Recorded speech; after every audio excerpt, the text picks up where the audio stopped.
عمرك سألت نفسك إزاي الألعاب المدفوعة بتشتغل ببلاش؟ وإزاي البرامج اللي المفروض مقفولة فجأة تبقى متاحة لأي حد؟ في الفيديو ده هفهمك كل حاجة ببساطة وهتكتشف أسرار محدش هيقولها غيري.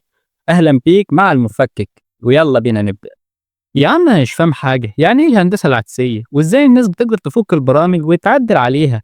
يعني مثلا إزاي في ناس بتخلي الألعاب المدفوعة تشتغل ببلاش؟ وليه البرامج اللي المفروض مقفولة فجأة تبقى متاحة لأي حد؟ بص يا صاحبي، خليني ابسط لك الموضوع على الاخر. تخيل معايا كده انك اشتريت بيتزا من مطعم، واول لما دقتها عجبك طعمها جدا، بس عندك فضول تعرف ايه المكونات اللي فيها عشان تعملها في البيت.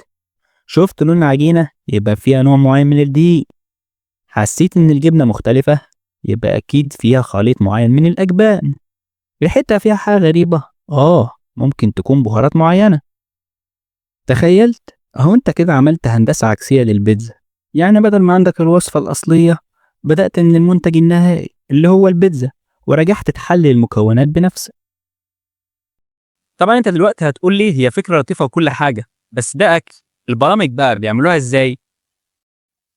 طيب يا سيدي، خلينا نفهم الأول البرامج دي عبارة عن إيه. البرامج هي عبارة عن كود برمجي مكتوب بلغة زي السي أو البايثون، وبعد ما المبرمج يكتب الكود بيتم تحويله لكود مترجم اللي هو الكومبايلد كود، واللي بيكون عبارة عن لغة صعبة جدا ومش مفهومة للبشر، ولكن الكمبيوتر بيقدر يفهمها ويشغلها. المهندسون العكسيون بقى أو الريفيرس انجينيرز بيستخدموا أدوات متخصصة لتحليل البرامج، وده ممكن يكون لأسباب مختلفة، زي تحليل البرامج لفهم طريقة عملها. زي ما قلت لك في مثال البيتزا، لو انت فاكر الهندسة العكسية هي إنك بتجلب الحاجة أو بتجيب عكسها.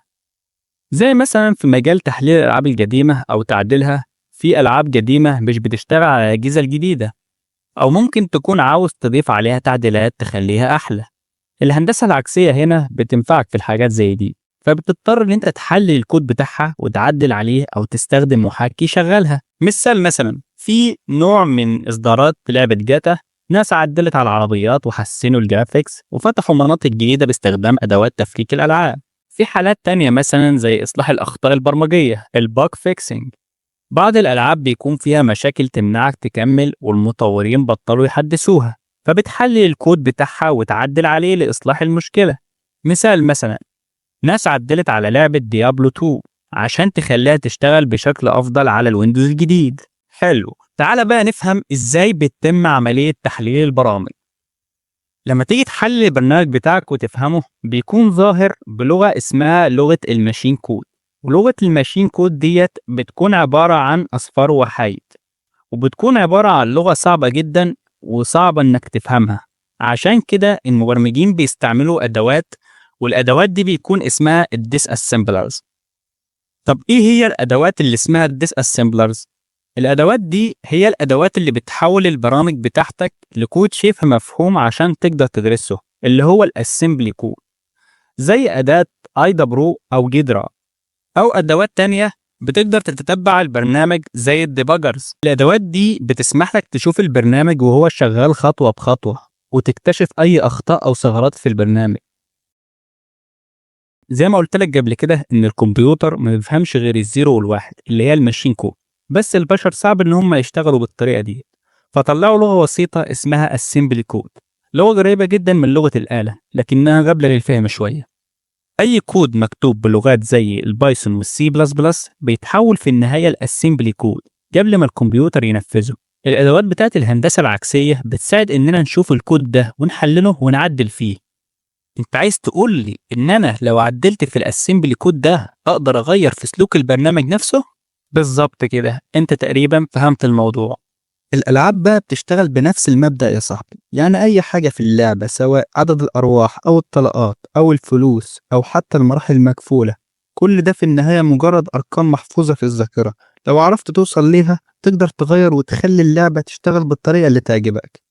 يعني مثلا في أي لعبة الفلوس أو النقط بيكون لها عنوان في الذاكرة، لو المخترق وصل للعنوان ده يقدر يغير الرقم. يعني لو الرقم الموجود في العنوان ده 1000 مثلا ممكن يغيره ويخليه مليون، وبكده هو عنده مليون من العملات.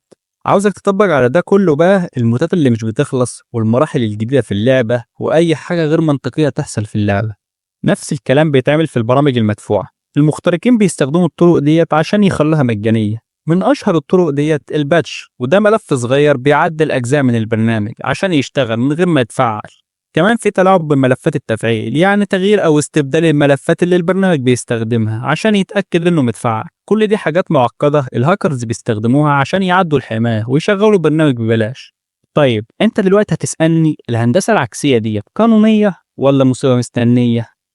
بص يا صاحبي، الموضوع زي السكينة، ممكن تستخدمها في المطبخ وممكن تستخدمها في حاجات غلط، كله على حسب انت بتعمل ايه بالظبط. في استخدامات قانونية تماما لو بتدرس البرامج دي عشان تفهمها أو تحسن مستواك كمبرمج، أو لو بتبحث عن ثغرات أمنية لمساعدة الشركة على تأمين نفسها، أو لو بتحاول تستعيد الكود اللي أنت فقدته بسبب مشكلة مثلا. لكن في بقى استخدامات غير قانونية خالص، زي لو بتفكر إن أنت تفك حماية برنامج مدفوع عشان تستخدمه ببلاش، أو لو بتعدل على برنامج بدون إذن أصحابه، أو لو بتستخدم الهندسة العكسية لأغراض ضارة زي تطوير الفيروسات أو سرقة البيانات. دي كلها حاجات ممكن تدخلك السجن يا صاحبي. طيب يا صاحبي اسمعني كويس في الكلام اللي هقولك ده، أي برنامج أو لعبة متكركة ممكن يكون ملغم بفيروسات خطيرة جدا زي الكيلوجرز، ودي فيروسات بتسجل كل اللي بتكتبه حتى كلمات المرور، أو برامج الراد، ودي فيروسات بتسمح للمخترق بالتحكم في جهازك عن بعد، أو فيروسات الرانسام ويرز، ودي فيروسات بتشفر كل ملفاتك وبتطلب منك فدية عشان تفكها. الحل يا صديقي إنك ما تنزلش أي برامج من مواقع غير موثوقة، واستخدم برامج حماية قوية، واشتري الألعاب والبرامج من مصادر موثوقة أحسن مليون مرة من إنك تخسر بياناتك كلها. ودي كانت مجرد البداية. لو عجبتك النوعية دي من الفيديوهات اشترك في القناة عشان يوصلك كل جديد، وما تنساش تعمل لايك وتسيب كومنت تقول فيه أكتر حاجة عجبتك، ولو عندك أي سؤال اكتبهولي في التعليقات وأنا هجاوب عليه المرة الجاية إن شاء الله. سلام.